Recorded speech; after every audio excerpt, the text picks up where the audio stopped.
안녕하세요. 영국어입니다. 이번 시간은 정약용이 지은 한시인 고시7을 공부하겠습니다.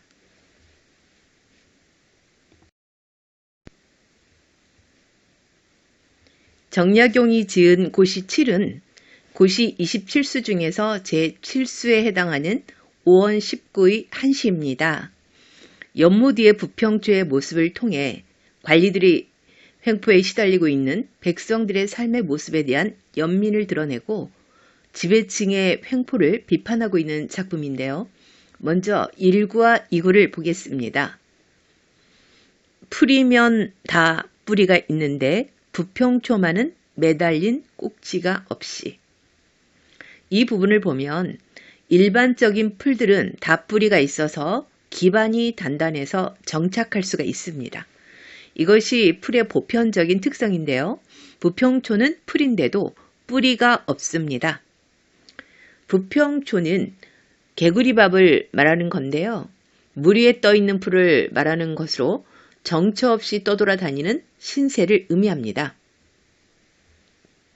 부평초는 삶의 뿌리가 없이 시련을 겪으면서 힘겹게 살아가는 약자인 백성을 비유하고 있습니다. 또는 부평초를 작가 자신의 모습을 표현하고 있다고 할 수도 있는데요. 작가인 정약용은 정조의 총애를 받고 있다가 든든한 후원자인 정조가 승한 후에 위태로운 처지가 되어서 유배를 떠나게 됩니다. 이렇게 정치적 순환을 겪으면서 제 뜻대로 살지 못하고 떠돌아다닐 수밖에 없었던 작가 자신의 모습을 부평초를 통해 표현하고 있습니다. 이렇게 1구와 2구에서는 홀로 뿌리가 없는 부평초의 모습을 제시하고 있습니다. 다음 3구와 4구를 보겠습니다. 물 위에 둥둥 떠다니며 언제나 바람에 끌려다닌다네. 부평초는 뿌리가 없어서 물 위에 둥둥 떠다니고 바람에 의해서 끌려다니고 있습니다. 2구에서 4구까지는 뿌리가 없어서 물 위에 둥둥 떠다니면서 바람이 부는 대로 이동할 수밖에 없는 부평초의 생태적 특징을 통해서 고달프게 살아가는 백성의 모습을 드러내고 있습니다.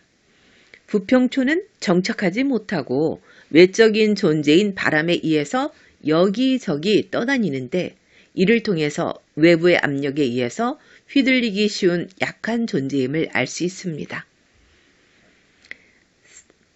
4구의 바람은 부평초를 끌고 다니는 존재인데요. 부평초에게 시련과 고난을 주는 외부의 압력이나 억압을 의미합니다.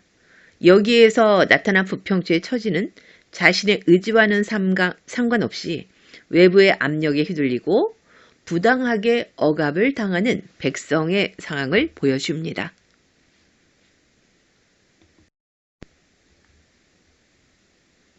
다음으로 5구와 6구를 보겠습니다. 목숨은 비록 붙어 있지만 더부살이 신세처럼 가냘프기만 해.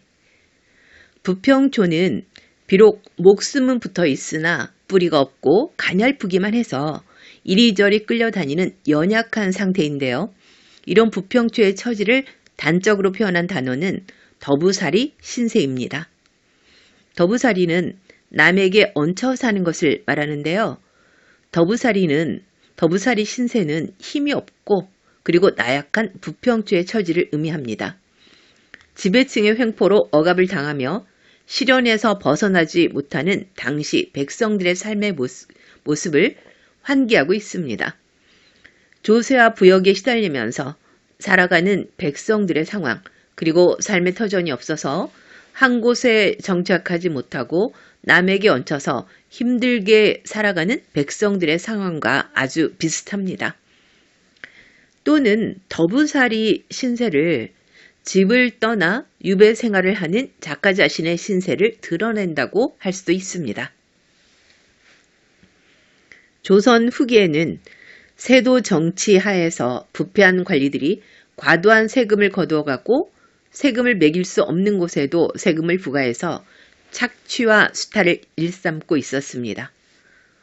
무거운 조세와 부역으로 고통과 괴로움에 놓여있는 백성들의 모습을 유배지에서 직접 체험한 작가는 이 시를 통해서 당대의 현실을 우의적으로 표현해 사회의 잘못된 현실을 풍자하면서 비판하고 있습니다. 이런 사안과 어울리는 단어는 가렴주구인데요.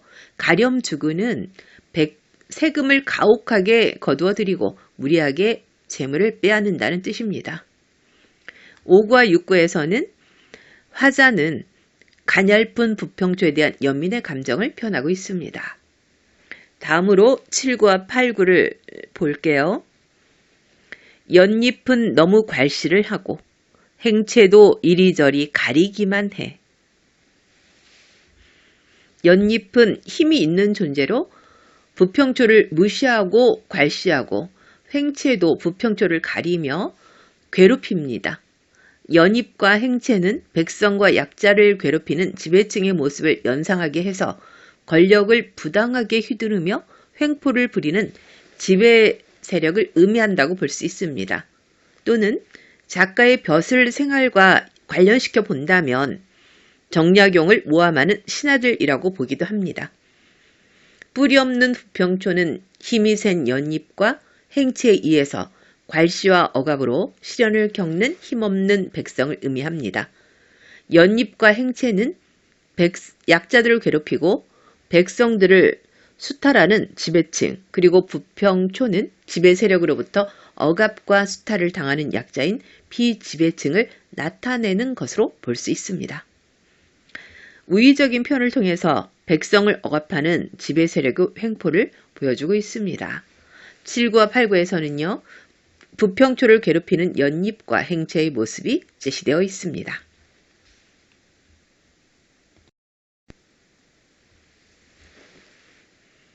마지막으로 9구와 10구를 보겠습니다. 똑같이 한 못 안에 살면서 어쩌면 그리 서로 어그러지기만 할까.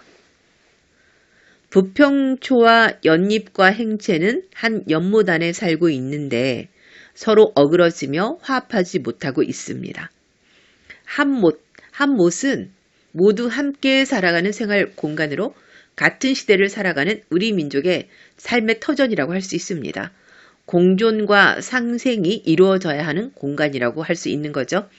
그런데 강자인 지배층이 약자인 비지배층인 백성을 괴롭힘으로써 관계가 어긋나면서 함께 살아가는 공간에서 서로 공존하지 못하고 상생하지 못하고 있습니다. 19에서는 어쩌면 그리 서로 어그러지기만 할까라는 의문의 형식을 통해서 백성들을 괴롭히는 지배층에 대한 비판과 그리고 서러운 처지의 백성들에 대한 연민과 안타까움의 심리를 부각하고 있습니다. 9구와 10구에서는 함께 잘 지내지 못하는 현실에 대한 안타까움을 표현해서 시적 화자의 목소리를 드러내고 있습니다. 1구에서 8구까지는 연못을 보면서 시적 대상들을 관찰하고 있고요. 9구와 10구에서는 거기에서 느낀 화자의 감정을 표현하고 있는 거죠. 고시 7은 우의적인 수법을 통해서 조선 후기 시대상을 풍자하고 있는데요. 작가는 같은 연못에 사는 부평초와 연잎, 행체의 모습을 통해 약자를 억압하는 지배 세력의 횡포를 고발하고 있습니다. 뿌리가 없는 부평초는 정착할 수가 없어서 바람에 끌려다니는 삶을 살 수밖에 없는데요. 이런 부평초의 생태적인 특징은 조선 후기 서민의 삶 또는 당쟁에 희생되어서 유배 생활을 했던 정약용 자신의 처지와 비슷합니다. 관리의 가혹한 수탈과 학정으로 괴로운 삶을 살고 있는 백성들의 모습을 바람에 끌려다니고 그리고 연잎에게 괄시를 받고 행체에 의해서 억압을 받는 부평초의 모습으로 형상화하고 있습니다. 백성을 위해서 일해야 할 관리가 백성을 돌보지 않고 착취와 횡포를 저지르고 있는 현실을 보면서 작가는 안타까움을 느끼면서 한탄하는 마음을 표현하고 있습니다.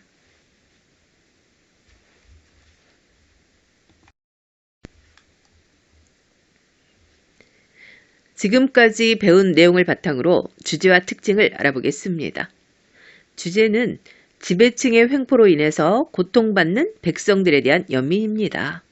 또는 작가 처지를 반영해서 주제를 파악한다면 당쟁으로 인해 고통받는 자신의 처지에 대한 한탄이라고도 할 수 있습니다. 특징을 보겠습니다. 1번을 보면 5원 19의 한시입니다. 한시이고요. 그리고 2번을 보면 부평초와 이를 억압하는 연립, 행체의 대립적인 구조를 통해서 지배층의 횡포로 인해서 고통받는 백성들에 대한 연민이라는 주제의식을 드러내고 있습니다. 특징 3번을 보겠습니다. 자연물을 이용한 우의적인 편으로 백성을 억압하는 지배층의 횡포를 풍자하고 있습니다. 우의적인 표현은 간접적 또는 우회적으로 작가의 생각을 드러내는 방법인데요. 다른 사물에 빗대어서 비유적인 뜻을 나타내거나 또는 풍자하는 것을 뜻합니다. 부평초, 연립, 행체라는 자연물을 이용해서 작가가 말하고자 하는 당시 현실의 문제를 제시하고 있습니다.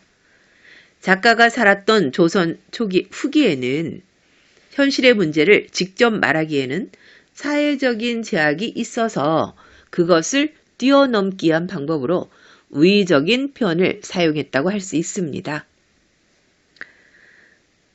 특징 4번을 보면요.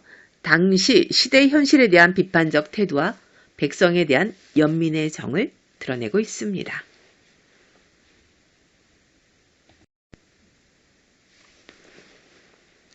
이번 시간은 정약용이 지은 한시 고시 7을 공부했습니다.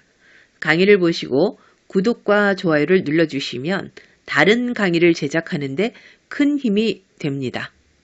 오늘도 공부하느라고 수고 많이 하셨습니다.